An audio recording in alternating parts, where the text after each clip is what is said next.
The thought was to bring in some groups with some representatives that are leaders themselves in one way or another, whether it be through athletics, whether it should be through the FBI, whether it should be as an administrator at Erie Community College, such as the president, to bring those individuals through, give some history and some background for our kids and our student athletes to hear about that, so they can get to a level where they can be leaders at a different level than their scholastic team or program that they're in right now. I really valued the opportunity to be able to speak with high school students about what collaboration, teamwork, leadership means and what their roles are as leaders within their current teams, but also how they can continue to develop that as they move into their young adulthood and adulthood. Work hard, be persistent, overcome those obstacles. As athletes, we generally see it. A lot of the harder working kids on your team probably start to become the better kids on the team.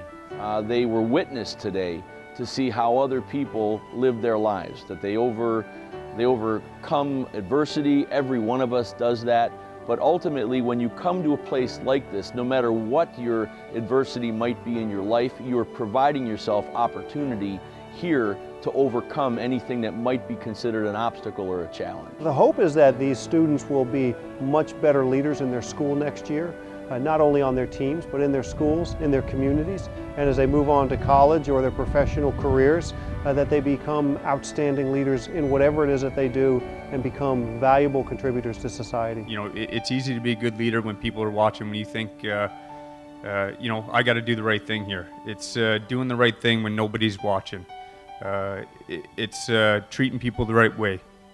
It's coming into the rink early in my profession, coming to the rink early, going into your job, doing whatever you do, putting in that extra time when nobody's watching, when nobody expects you to be there. At each level, you have teachers and coaches, but you need to have someone at your peer level that's going to facilitate you to achieve what you want to. I think our world needs leaders, and we have a lot of followers in our world, but we always need someone that we can kind of come to, look up to, and have that person say, this is what we need to come together and accomplish as a group.